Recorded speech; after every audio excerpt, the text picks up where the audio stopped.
ಮಧ್ಯಂತರ ಜಾಮೀನು ಪಡೆದು ಬಿಜಿಎಸ್ ಆಸ್ಪತ್ರೆ ಸೇರಿರೋ ದರ್ಶನ್ಗೆ ಅರ್ಹತೆ ಆಧಾರದ ಮೇಲೆ ರೆಗ್ಯುಲರ್ ಬೇಲ್ ಸಿಕ್ಕಿದೆ.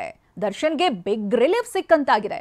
ಅತ್ತ ಪರಪ್ಪನ ಅಗ್ರಹಾರ ಜೈಲು ಸೇರಿದಂತೆ ಬೇರೆ ಬೇರೆ ಜೈಲಿನಲ್ಲಿರುವಂತ ಉಳಿದ ಆರೋಪಿಗಳು ನಿಟ್ಟುಸಿರು ಬಿಟ್ಟಿದ್ದಾರೆ. ಆದರೆ ನಿನ್ನೆಯೇ ಬೇಲ್ ಸಿಕ್ಕರು ಆರೋಪಿಗಳು ಇವತ್ತು ನಾಳೆ ಜೈಲಲ್ಲೇ ಕಳಿಬೇಕಾದ ಸ್ಥಿತಿ ಇದೆ. ಅತ್ತ ಪೊಲೀಸರ ನಡೆ ರಿಲೀಫ್ನಲ್ಲಿರುವಂತ ದರ್ಶನ್ಗೆ ಟೆನ್ಷನ್ ತರಿಸಿದೆ. ಯಾಕೆ? ಇಲ್ಲಿದೆ ನೋಡಿ ರಿಪೋರ್ಟ್.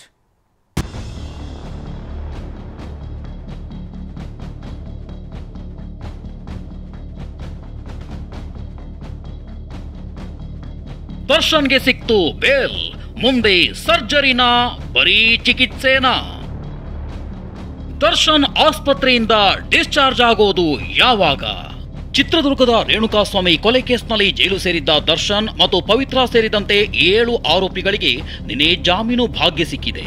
ಅದರಲ್ಲೂ ಬೆನ್ನು ನೋವುವಂತ ಮಧ್ಯಂತರ ಬೇಲ್ ಪಡೆದು ಹೊರಬಂದು ಬಿಜಿಎಸ್ ಆಸ್ಪತ್ರೆ ಸೇರಿರೋ ದರ್ಶನ್ ಅಂತೂ ನಿಟ್ಟುಸಿರು ಬಿಟ್ಟಿದ್ದಾರೆ. ಹೀಗಿರೋ ಪ್ರಶ್ನೆ, ದರ್ಶನ್ ತಮ್ಮ ಬೆನ್ನು ನೋವಿಗೆ ಸರ್ಜರಿ ಮಾಡಿಸ್ತಾರಾ ಇಲ್ವಾ ಅನ್ನೋದು.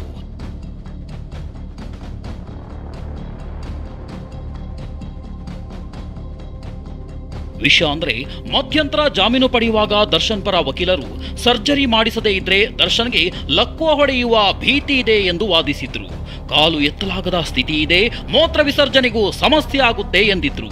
ಬಳಿಕ ಕೋರ್ಟ್ ಬೆನ್ನು ನೋವಿಗೆ ಚಿಕಿತ್ಸೆಗಾಗಿ 6 ವಾರಗಳ ಕಾಲ ಮಧ್ಯಂತರ ಜಾಮೀನು ನೀಡಿತ್ತು. ದರ್ಶನ್ ಸಹ ಬಿಡುಗಡೆಯಾದ ಮಾರನೇ ದಿನವೇ ಆಸ್ಪತ್ರೆ ಸೇರಿದ್ರು. ಮೊನ್ನೆ ರೆಗ್ಯುಲರ್ ಬೇಲ್ ಅರ್ಜಿ ವಿಚಾರಣೆ ವೇಳೆ ಖುದ್ದು ದರ್ಶನ್ ಪರ ವಕೀಲರಾದ ಸಿವಿ ನಾಗೇಶ್ ಮಧ್ಯಂತರ ಜಾಮೀನು ಮುಗಿಯೋ ದಿನ ಅಂದ್ರೆ ಡಿಸೆಂಬರ್ 11ರಂದೇ ಸರ್ಜರಿ ಮಾಡಿಸುವ ನಿರ್ಧಾರ ಮಾಡಲಾಗಿದೆ ಎಂದು ಕೋರ್ಟ್ಗೆ ಮಾಹಿತಿ ನೀಡಿದ್ರು. ಈ ಮಧ್ಯೆ ನಿನ್ನೆ ದರ್ಶನ್ಗೆ ರೆಗ್ಯುಲರ್ ಬೇಲ್ ಸಿಕ್ಕಿದೆ. ಆದ್ರೆ ದರ್ಶನ್ ಸರ್ಜರಿ ಮಾತ್ರ ಇನ್ನೂ ಆಗಿಲ್ಲ. ಸದ್ಯ ದರ್ಶನ್ ಕನ್ಸರ್ವೇಟಿವ್ ಟ್ರೀಟ್ಮೆಂಟ್ ಪಡೆದಿದ್ದಾರೆ. ಈಗ ಬಂದಿರುವ ಮಾಹಿತಿ ಪ್ರಕಾರ ದರ್ಶನ್ ಸರ್ಜರಿ ಮಾಡಿಸದೆ ಫಿಸಿಯೋಥೆರಪಿ ಮೂಲಕವೇ ಗುಣವಾಗಲು ಚಿಂತಿಸಿದ್ದಾರೆ ಎನ್ನಲಾಗಿದೆ. ಅಷ್ಟಕ್ಕೂ ಕನ್ಸರ್ವೇಟಿವ್ ಟ್ರೀಟ್ಮೆಂಟ್ ಅಂದ್ರೇನು ತೋರಿಸ್ತೀವಿ ನೋಡಿ. ಕನ್ಸರ್ವೇಟಿವ್ ಟ್ರೀಟ್ಮೆಂಟ್ ಅಂದ್ರೆ ಸರ್ಜರಿ ಮಾಡದೆ ಬೆನ್ನು ನೋವಿಗೆ ಔಷಧಿ ನೀಡಿ ಗುಣಮುಖ ಮಾಡೋದು. ಆಪರೇಷನ್ ಮಾಡದೆ ಫಿಸಿಯೋಥೆರಪಿ ಮೂಲಕ ಹಾಗೂ ಅಗತ್ಯ ಔಷಧಿ ಇಂಜೆಕ್ಷನ್ ನೀಡೋದಾಗಿದೆ. ಜೊತೆಗೆ ಕೆಲ ದಿನ ವಿಶ್ರಾಂತಿ ನೀಡುವ ಮೂಲಕ ಚಿಕಿತ್ಸೆ ನೀಡುವುದಾಗಿದೆ. ಅಲ್ಲದೆ ಅಲ್ಟ್ರಾಸೌಂಡ್ ಚಿಕಿತ್ಸೆ ಪದ್ಧತಿ ಮೂಲಕ ಟ್ರೀಟ್ಮೆಂಟ್ ನೀಡಿ ಕ್ರಿಯೋಪಾಟ್ರಿಕ್ ಚಿಕಿತ್ಸೆ ಮತ್ತು ಮಸಾಜ್ ಮೂಲಕ ಟ್ರೀಟ್ಮೆಂಟ್ ನೀಡಲಾಗಿದೆ. ಇದಕ್ಕಾಗಿ ಲುಂಬರ್ ಎಪಿಡ್ಯೂರಲ್ ಸ್ಟೆರಾಯ್ಡ್ ಇಂಜೆಕ್ಷನ್ ನೀಡಬೇಕಾಗುತ್ತದೆ. ಸೂಕ್ತ ವ್ಯಾಯಾಮಗಳನ್ನ ಮಾಡಿಸಿ ಬೆನ್ನು ನೋವಿಗೆ ಚಿಕಿತ್ಸೆ ನೀಡಬೇಕಾಗುತ್ತೆ.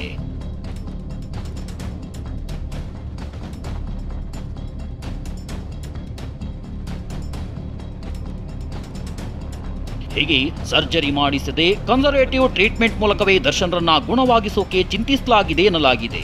ಅಷ್ಟಕ್ಕೂ ದರ್ಶನ್ಗೆ ಆಗಿದ್ದಾದ್ರೂ ಏನು, ಅವರ ಮೆಡಿಕಲ್ ರಿಪೋರ್ಟ್ನಲ್ಲಿ ಏನಿದೆ ಅನ್ನೋದನ್ನೇ ತೋರಿಸ್ತೀವಿ ನೋಡಿ. ದರ್ಶನ್ ಸೊಂಟದ ಭಾಗದ ಬೆನ್ನುಮೂಳೆಯ ಲುಂಬರ್ ಸ್ಪೇಸ್ ಸರಿಸಿದ್ದು, ಇದರಿಂದ ನರದ ಮೇಲೆ ಒತ್ತಡ ಉಂಟಾಗುತ್ತಿದೆ. ನರಗಳು ಅಂದ್ರೆ ಸ್ಪೈನಲ್ ಕಾರ್ಡ್ ಹಾದು ಹೋಗಿರೋ ಭಾಗದಲ್ಲಿನ ನರಗಳ ಮೇಲೆ ಒತ್ತಡ ಹೆಚ್ಚಾಗಿ ಬೆನ್ನಿನ ನರಹುರಿ ಮೇಲೆ ಒತ್ತಡ ಉಂಟಾಗಿ ಬೆನ್ನು ನೋವು ಹೆಚ್ಚಾಗಿದೆ ಎಂದು ವರದಿಯಾಗಿತ್ತು. ನರದ ಮೇಲೆ ಆಗ್ತಿರುವ ಒತ್ತಡ ನೋವು ಕಡಿಮೆ ಮಾಡಲು ಫಿಸಿಯೋಥೆರಪಿ ಆಗತ್ತೆ ಎಂದು ವೈದ್ಯರು ಹೇಳಿದ್ರು. ಆದರೆ ಬೆನ್ನು ಮೂಳೆಗಳ ನಡುವೆ ತೇವಾಂಶದ ಭಾಗ ಇರುತ್ತದೆ. ತೇವಾಂಶ ಇಲ್ಲದಾಗ ನರಗಳ ಮೇಲೆ ಒತ್ತಡ ಹೆಚ್ಚಾಗುತ್ತದೆ.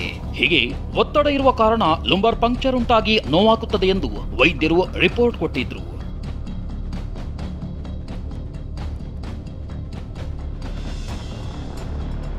ಏನೇ ಆದರೂ ಸರ್ಜರಿ ಮಾಡಿಸಿಕೊಳ್ಳಲೇಬೇಕಾದ ಅನಿವಾರ್ಯತೆಯಲ್ಲಿದ್ದ ದರ್ಶನ್ಗೆ ರೆಗ್ಯುಲರ್ ಬೇಲ್ ವರವಾಗಿ ಸಿಕ್ಕಿದೆ. ಈಗ ಆಪರೇಷನ್ ಮಾಡಿಸದೇ ಇದ್ರೂ ಸಮಸ್ಯೆ ಇಲ್ಲ. ದರ್ಶನ್ ಕೂಡ ಭವಿಷ್ಯದ ದೃಷ್ಟಿಯಿಂದ ಸರ್ಜರಿ ಮಾಡಿಸಿಕೊಳ್ಳದೆ ಕೇವಲ ಫಿಸಿಯೋಥೆರಪಿ ಮತ್ತು ಔಷಧಿ ಮೂಲಕವೇ ಗುಣವಾಗಲು ಚಿಂತಿಸಿದ್ದಾರೆ. ಮೂಲಗಳ ಪ್ರಕಾರ 1 ವಾರಗಳ ಕಾಲ ಚಿಕಿತ್ಸೆ ಪಡೆದು ಬಳಿಕ ಡಿಸ್ಚಾರ್ಜ್ ಆಗಿ ಮನೆ ಸೇರಲಿದ್ದಾರೆ.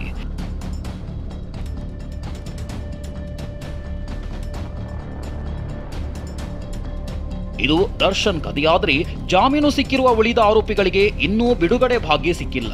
ಪರಪ್ಪನ ಅಗ್ರಹಾರ ಜೈಲಿನಲ್ಲಿರುವ ಪವಿತ್ರ, ಪ್ರದೋಷ್, ಅನುಕುಮಾರ್ ಜಾಮೀನು ಷರತ್ತು ಪೂರೈಸಬೇಕಿದೆ. ಹೀಗಾಗಿ ಸೋಮವಾರ ಈ 3 ಬಿಡುಗಡೆಯಾಗುವ ಸಾಧ್ಯತೆ ಇದೆ. ಬೇಲ್ ಸಿಕ್ಕಿದ್ದಂತೆ ಖುಷಿಯಾಗಿದ್ದ ಪವಿತ್ರ ಇಂದು ಮೌನಕ್ಕೆ ಜಾರಿದ್ದಾಳೆ ಎಂದು ಗೊತ್ತಾಗಿದೆ. ಸೋಮವಾರದವರೆಗೆ ಜೈಲಲ್ಲಿರಬೇಕೆಂದು ಪವಿತ್ರ ಗೌಡಗೆ ಚಿಂತೆಯಾಗಿದೆ. ಹೈಕೋರ್ಟ್ ಆದೇಶ ಪ್ರಶ್ನಿಸಿ ಮೇಲ್ಮನವಿಗೆ ತನಿಖಾಧಿಕಾರಿಗಳ ಚರ್ಚೆ. ದರ್ಶನ್ ಏನೋ ರಿಲ್ಯಾಕ್ಸ್ ಆಗಿದ್ದಾರೆ. ಆದರೆ ದರ್ಶನ್ಗೆ ಬೇಲ್ ನೀಡಿರುವ ಹೈಕೋರ್ಟ್ ಆದೇಶ ಪ್ರಶ್ನಿಸಿ ಸುಪ್ರೀಂ ಕೋರ್ಟ್ಗೆ ಮೇಲ್ಮನವಿ ಸಲ್ಲಿಸಲು ಪೊಲೀಸರು ಮುಂದಾಗಿದ್ದಾರೆ. ಈಗಾಗಲೇ ಕಾನೂನು ತಜ್ಞರ ಜೊತೆ ಮತ್ತು ಎಸ್ಪಿಪಿ ಜೊತೆ ಪೊಲೀಸರು ಚರ್ಚೆಗೆ ಪ್ಲಾನ್ ಮಾಡಿದ್ದಾರೆ. ಆದೇಶ ಪ್ರತಿ ಸಿಕ್ಕ ಬಳಿಕ ಸುಪ್ರೀಂ ಕೋರ್ಟ್ಗೆ ಹೋಗಲಿದ್ದಾರೆ.